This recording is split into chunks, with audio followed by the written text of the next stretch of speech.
Well, ladies and gents, your favourite feminist Robert Downey Jr. declares men start wars, so the entire planet should be a matriarchy. Okay, alright buddy, calm down. Stop huffing that paint, son. Look, I really like Robert Downey Jr., one of the best comebacks in Hollywood history, I'd say, in fairness.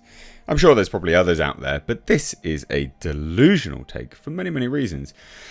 You don't have to be, like an MGTOW, men go their own way, to think that this is absolute nonsense. Like, statistical data throughout history, there were very famous female leaders that were warmongers. And then there's obviously significant data on the psychological makeup of women when also other sort of competing leaders are women as well. In fact, there was a famous coalition government in Europe, I think it was, where there was 3 female leaders, and it was just bitching and moaning non-stop between them all. Hilarious. Absolutely hilarious. So this is after he filmed Oppenheimer.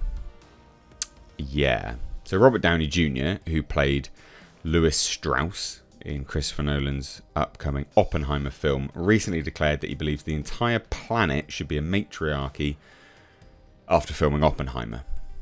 Well done. You really are an idiot, unfortunately. And this is why they're paid to pretend to be other people, not to be themselves. That's why. Because themselves are not very smart. Actors. Gotta love them. So in a recent interview about the upcoming film, the Associated Press asked him, I was curious if he took away any commentary on patriarchy and war.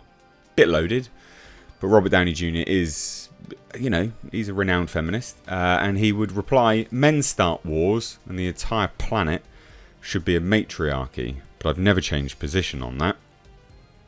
Ugh.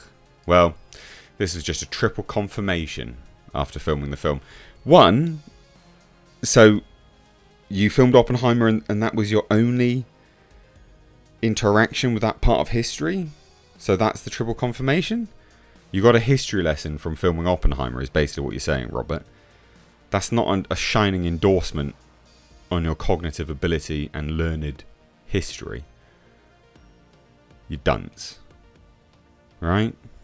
It's not smart. And also, again, wider history at play here. Some of history's greatest warmongers were women, or have been. There is no guarantee that a matriarchy would leave, a peaceful existence on the planet. It's utter nonsense. Absolute nonsense. So earlier in the interview, Robert Downey Jr. stated, context is so critical. Timing of the Manhattan Project, the need for it, the deployment of it, necessary or not. You can read plenty of data that would support either, but regardless, the why can be debated. But the here we are now, that's the cold hard truth. So being able to, under Christopher Nolan's direction, to kind of invite the audience to be involved in this mediation. It's kind of, we all know the films of the last 50 years that have kind of been important in that way, as well as entertaining and thrilling and just cool to watch. And I guess that's the transcendent thing about certain films, and I got to be in one. Yeah. It's arguably that we are less safe now than at the height of the Cold War. It's a lot to take in. But I think that great films are meant to humble us to the point where we can have these sorts of dialogues to begin with. Alright, sure. So Robert Downey Jr. does not usually make bizarre comments like this, unlike many of his peers. However, at the premiere of his Doolittle film, he seemingly admitted becoming vegan, not like a vegan feminist, proper balls to the wall. So he praised his wife and producer of the film, Susan, and he would tell Variety at the time, she's the greatest creative producer in the history of cinema. And I make faces for cash and chicken, even though, no, I'm off chicken now. His wife responded, not chicken anymore. Variety would then report that Downey retorted facetiously, I'm going plant-based for cash and legumes. Back in 2019, he also launched a company called the Footprint Coalition, where he aims to clean up the planet with robotics and nanotechnology. During the announcement, he described himself as a one-man carbon footprint nightmare colossus, Does anyone remember where carbon footprint actually came from? Anyone? Anyone? BP, after they did the massive oil spill. They're the individuals that invented carbon footprint. Google it. Apparently, part of the cleaning up of the planet is convincing people to eat bugs. So this is just WEF nonsense.